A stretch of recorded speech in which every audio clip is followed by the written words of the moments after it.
Hola y bienvenidos a todos a la clase de Ecosistema Informático en Radiología. Mi nombre es José Ferrer, soy coordinador del área de señales e imágenes biomédicas en la Universidad Peruana Cayetano Heredia. El contenido de hoy se divide en primera parte, Introducción y Radiología en el Perú, parte 2, Hardware y Software, parte 3, PACS y RIS, parte 4, Radiología Internacional e Interoperabilidad y Brokers, y parte 5, el futuro de la informática en la radiología. Veamos primero la introducción. En primer lugar, déjenme presentarme. Mi nombre es José Ferrer. Soy magíster en tecnologías de la salud en la Universidad de Orleans, Francia. Soy experto en eHealthcare y me especializo en el procesamiento de imágenes y señales biomédicas, inteligencia artificial y sistemas médicos. También soy investigador, docente, programador, consultor, revisor y emprendedor. ¿Por qué hablamos, por ejemplo, de ecosistema informático? Para eso necesitamos tener claro ciertas definiciones. Por ejemplo, las definiciones como un ecosistema, que a grosso modo significa, son todos aquellos seres, o en este caso sistemas biológicos constituidos por una comunidad de seres vivos y el medio en el que viven. Y por otro lado tenemos informática, que son conocimientos técnicos que se ocupan del tratamiento automático de la información por medio de computadoras. Entonces podemos hablar de un ecosistema informático, que es aquello que toca toda la información, todo el procesamiento de la información. En este caso, si anteriormente eran una comunidad de seres vivos, acá podemos decir que son de diferentes dispositivos que toman esta información y otros que ayudan a procesar esta información. Como por ejemplo, vamos a ver qué compone un ecosistema informático. Por ejemplo, pueden ser los dispositivos. Dispositivos tales como laptops, PCs, tablets, etc. También tenemos sistemas operativos como Windows, como Linux, como macOS, los mismos que tenemos en nuestros celulares, como por ejemplo el iOS, Android. Aplicaciones que están diseñadas, por ejemplo, para un propósito más específico, como puede ser Netflix para ver videos, YouTube también para ver videos, Twitter, Instagram, etc. Programas como por ejemplo son porciones de código que se utilizan, por ejemplo, para tareas un poco más generales. Por ejemplo, los drivers que se utilizan para poder trabajar con un periférico específico. O Windows Media o VLC, que son sistemas o programas que nos ayudan a ver videos. Veamos ahora un poco lo que es la radiología en el Perú, un poco de contexto. En el Perú, en el área radiológica podemos ver lo siguiente. Tenemos al personal, en el cual podemos encontrar al médico radiólogo, al tecnólogo médico, a las enfermeras, a las recepcionistas, ingenieros, etc. Tenemos también las modalidades, que pueden ser, por ejemplo, la resonancia magnética, un mamógrafo, un ultrasonido, un tomógrafo digital, etc. Tenemos también equipamiento informático, como son laptops, PCs, tablets, etc.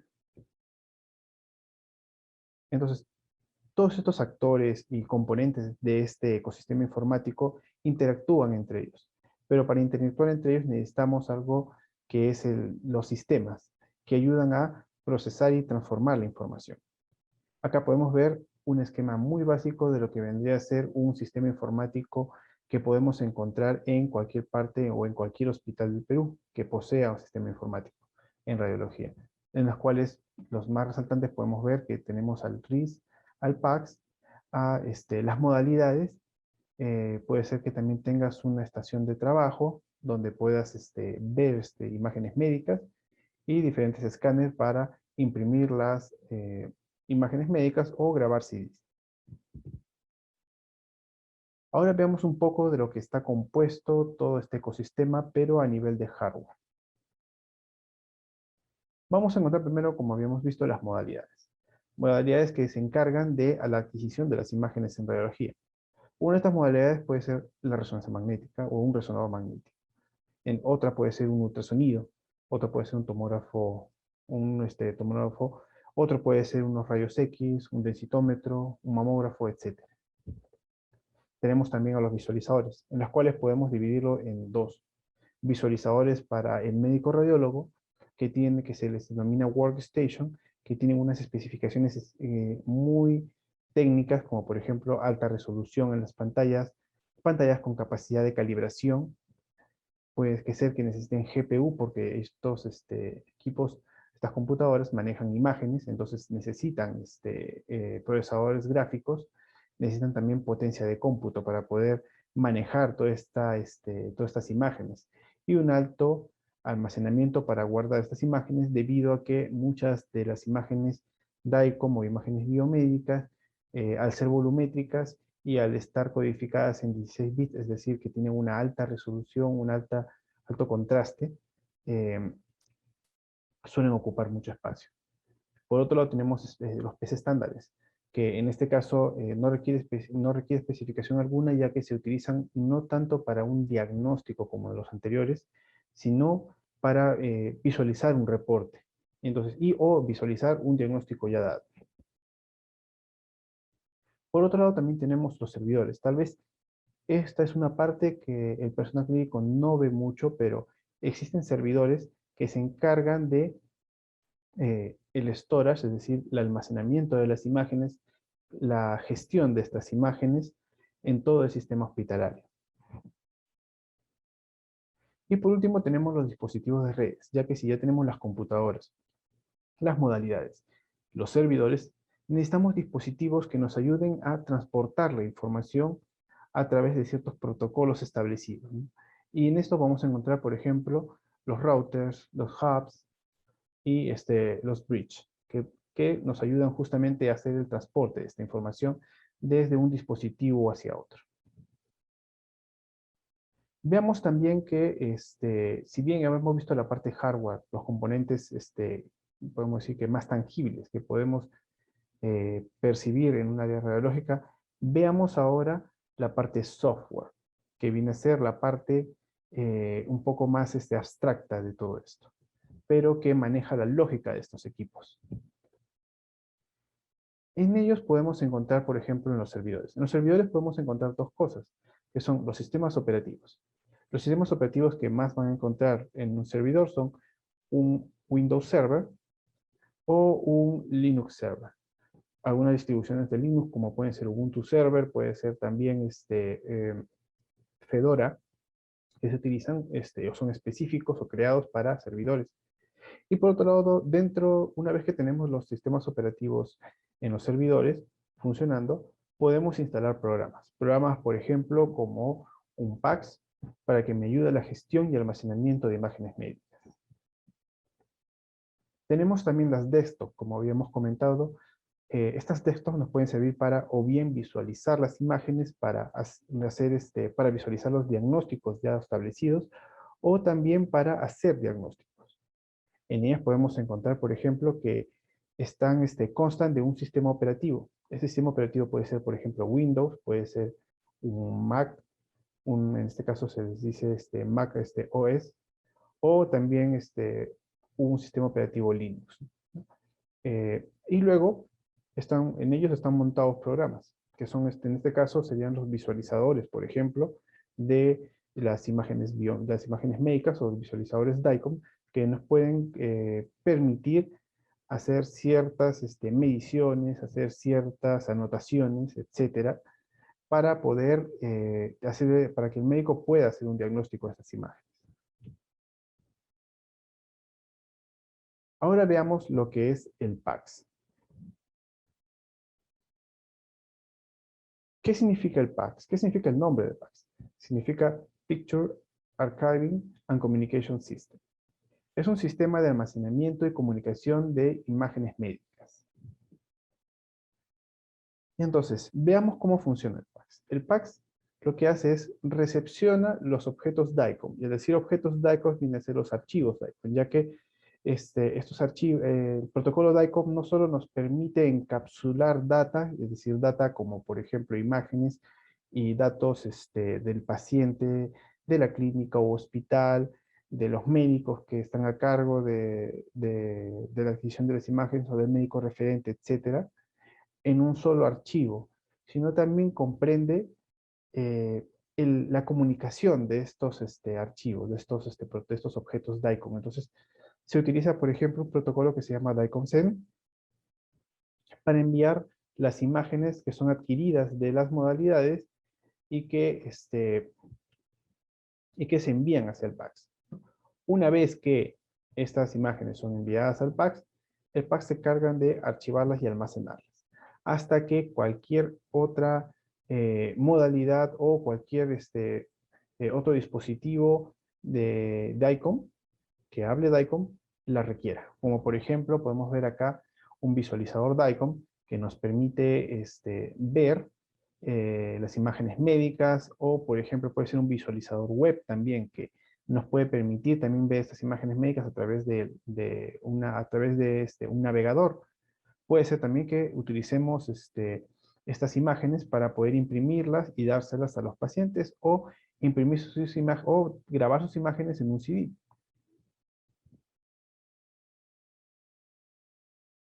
Veamos ahora cómo se compone un PACS. Tenemos una modalidad que quiere enviar información, es decir, un objeto DICOM, una imagen, un archivo DICOM, al PACS. Antes de que se recepcione este archivo DICOM, el PACS tiene que validar que esta modalidad se encuentre dentro de las modalidades que pueden enviar archivos al PACS. Una vez que valida de que esta modalidad puede o está habilitada para poder enviar archivos, estos archivos entran a la parte de lo que es fila de entrada. En la fila de entrada, lo que sucede es que el sistema desglosa el DICOM, desglosa el archivo DICOM en la metadata de las imágenes, donde coge la metadata y empieza a hacer una comparación con el gestor de la base de datos de las imágenes. ¿De acuerdo? Entonces, ¿por qué? Porque en el gestor de la base de datos de las imágenes se guarda, es una pequeña base de datos donde se guarda toda la información, toda la metadata de otros DICOM pasados. ¿Para qué? Para hacer una comparación de consistencia. ¿Qué quiere decir esto? Saber, por ejemplo, que nos está enviando un DICOM repetido, ¿de acuerdo? O un DICOM que pueda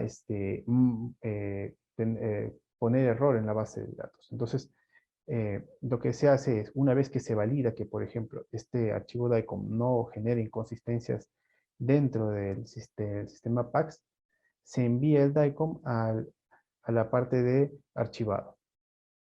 Una vez que se archiva este DICOM y se actualiza el gestor de la base de datos de imágenes, le da permiso, por ejemplo, al Workflow, la información al Workflow Manager, que a su vez le da a los radiólogos para que sepan cuál es la lista de trabajo que ellos tienen. Una vez que el radiólogo, por ejemplo, eh, toma una, toma una imagen, hace un query, es decir, le pide al PACS que le provea esa imagen.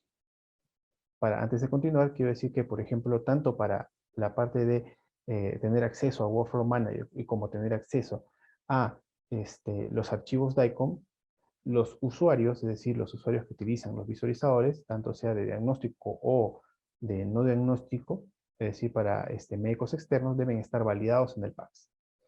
Entonces, una vez que el médico solicita un archivo DICOM, entonces el PACS le envía el archivo DICOM al médico, a su workstation, para su posterior diagnóstico. Muy aparte de todo esto, existe un sistema de administración, ya que se tiene que administrar los usuarios que van a estar en contacto con el PACS.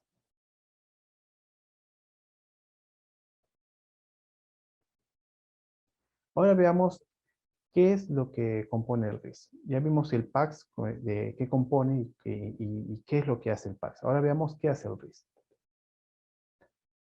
¿Qué significa el nombre RIS? Significa Radiological Information System. Es un sistema de gestión de procesos dentro del área radiológica. ¿Qué funcionalidades tiene? Por ejemplo, el agendamiento de citas, la gestión de turnos y modalidades, el stock de insumos, la facturación del servicio, la creación y almacenamiento de reportes e informes de diagnóstico, estadísticas, etc. Mientras que también posee ciertas características, como por ejemplo, registro, agendamiento y gestión de pacientes, envío de WordList a las modalidades, gestión de control de flujo de trabajo. También realiza, por ejemplo, informes digitales, tiene característica de poseer reconocimiento de voz, integración, interoperabilidad con HL7, facturación, etc. El PACS y el RIS los podemos encontrar de diferentes maneras. Podemos encontrarlos como todo un sistema integrado, es decir, un PACS y RIS que podemos decir que son casi un solo programa, que provee todos los servicios que provee todos los servicios del PAX y del RIS, mientras que por otro lado podemos tenerlos disgregados, ¿de acuerdo? Donde tenemos, por ejemplo, un sistema que tiene el RIS, otro sistema, que es el PAX, y que entre ellos se comunican a través del protocolo DICOM. Es muy probable, y también se ve, que muchas veces vamos a encontrar que el RIS no es necesariamente un RIS, sino es un desarrollo propio de una clínica que lo ha realizado a medida de los flujos, a medida del flujo de trabajo que ellos tienen. Veamos ahora la siguiente parte, que trata sobre radiología internacional. Como habíamos visto anteriormente, les presento lo que vendría a ser la arquitectura que encontramos en gran parte de los hospitales del Perú, que se le llama arquitectura PACS 1.0. En esta arquitectura vamos a ver que está compuesta por el RIS, está compuesta por ejemplo, modalidades que adquieren las imágenes, como habíamos comentado anteriormente, está compuesta del sistema PACS, que almacena y gestiona las imágenes, está compuesto, por ejemplo, de un escáner de documentos para proveer al PACS de documentación.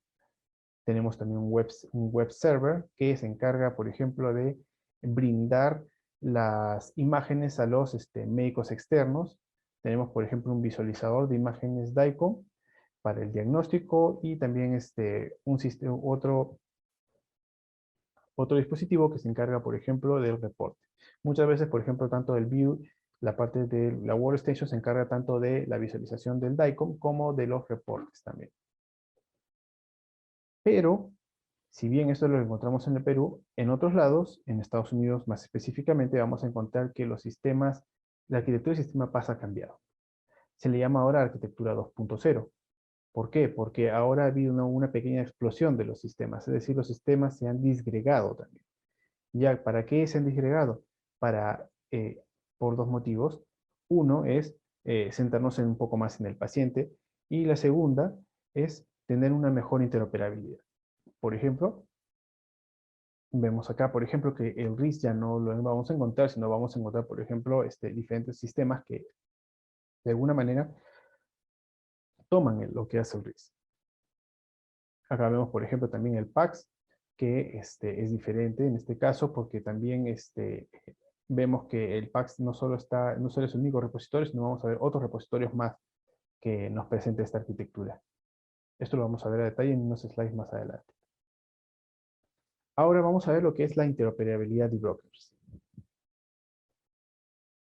Por ejemplo, veamos otra vez la arquitectura de PACS 2.0, donde tenemos, por ejemplo, el PHR, que es el Personal Health Record. El objetivo de este pequeño sistema es que el paciente empiece a manejar su propia información. Esta información que proporciona pueden ser imágenes, por ejemplo, pueden ser reportes, reacciones alérgicas, actualización de datos demográficos, etc. El paciente lo único que tiene que hacer es grabar su información en un CD, en un USB, o tenerlas. También puede ser que algunos PHR te permiten tenerlas en línea. Entonces, de esa manera, empoderas un poco más al paciente. Tenemos también el CPOE, que es el Computerized Physician Ordering Entry.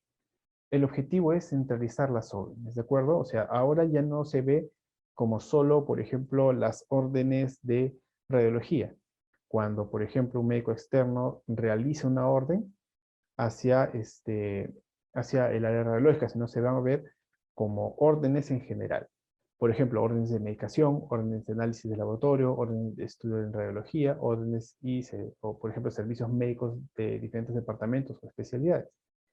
De esta manera, podemos encontrar que muchas veces este CPOI se encuentra en sistemas como el GIS o el MR, o en algunos casos también el RIS. También tenemos, por ejemplo, el Interface Engine, el cual nació por la creciente demanda de integración de nuevas aplicaciones. ¿Qué nos permite este Interface Engine? Nos permite la integración con otros sistemas sin impactar en los sistemas ya existentes. Podemos considerarlo como un broker, ya que puede mapear información, puede convertir data y usar diferentes protocolos, en especial HL7. Ahora veamos también al Word List Provider, que es un broker que provee una lista de trabajo a las diferentes modalidades del área radiológica. Que también tenemos, por ejemplo, la parte de Acquisition, que ya lo habíamos visto, que son las modalidades que van a recopilar la información brindada por el Word List Provider para formar un archivo junto con las imágenes adquiridas. Para ello se usa el protocolo DICOM para enviar el archivo DICOM al PACS. Tenemos también al PACS, que ya habíamos hablado de él, que está bajo este paradigma. En este caso es bastante peculiar, porque en este caso el PACS es más como un repositorio temporal de las imágenes médicas o DICOM, ya que después el PACS envía todas estas imágenes a un repositorio universal de datos que se denomina VNA. Tenemos también los viewers o las workstation de diagnóstico, que son workstation con especificaciones técnicas específicas para asegurar calidad de diagnóstico.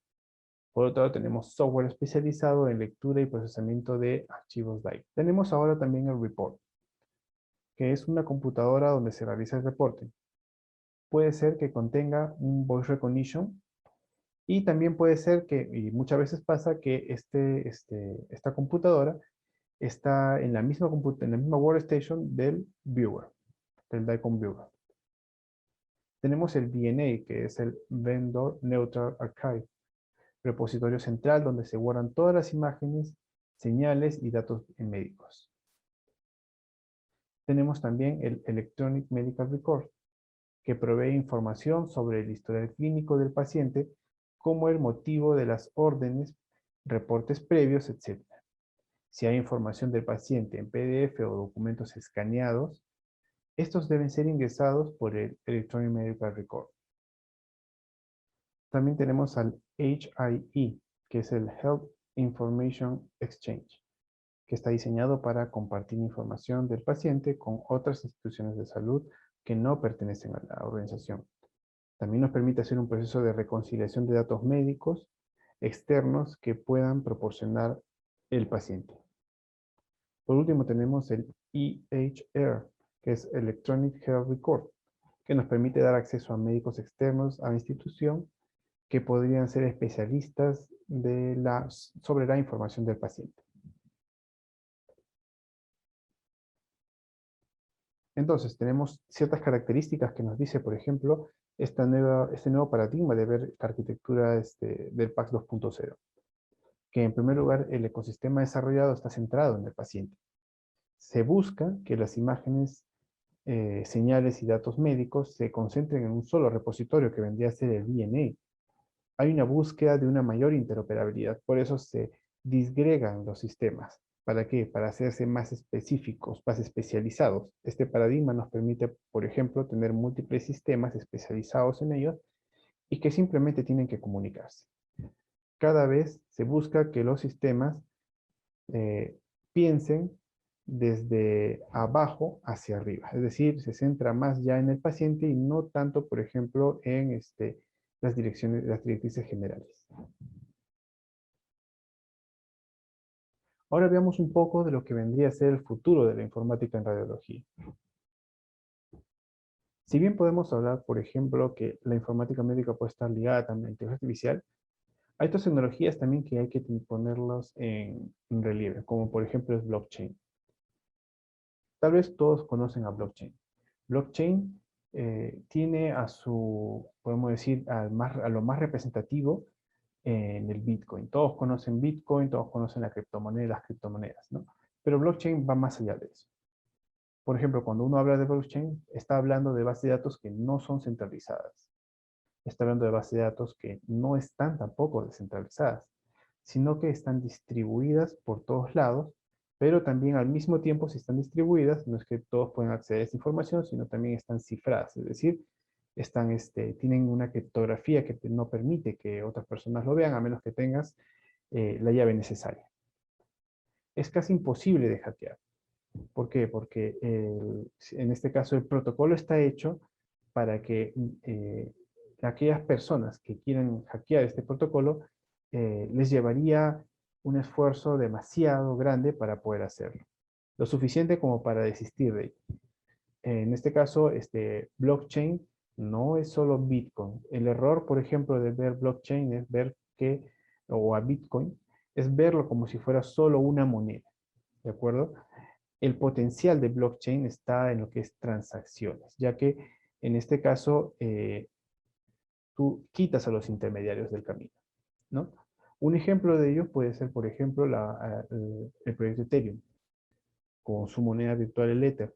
Pero lo importante, por ejemplo, de Ethereum es que nos permite a nosotros, a los usuarios, hacer contratos inteligentes, configurar contratos inteligentes. ¿De acuerdo? Un ejemplo, yo puedo configurar un contrato de crowdfunding si estoy buscando, por ejemplo, dinero para un proyecto que yo tenga. ¿De acuerdo? Entonces yo puedo decir en mi contrato y programar mi contrato diciendo, yo busco tal cantidad de dinero, por ejemplo, $10,000 para hacer mi proyecto. Pero si llegado acá un año no recabo estos $10,000, automáticamente el dinero de los que me hayan contribuido se les regresará. Entonces, las personas pueden colaborarme, empiezan a mandarme, por ejemplo, el dinero.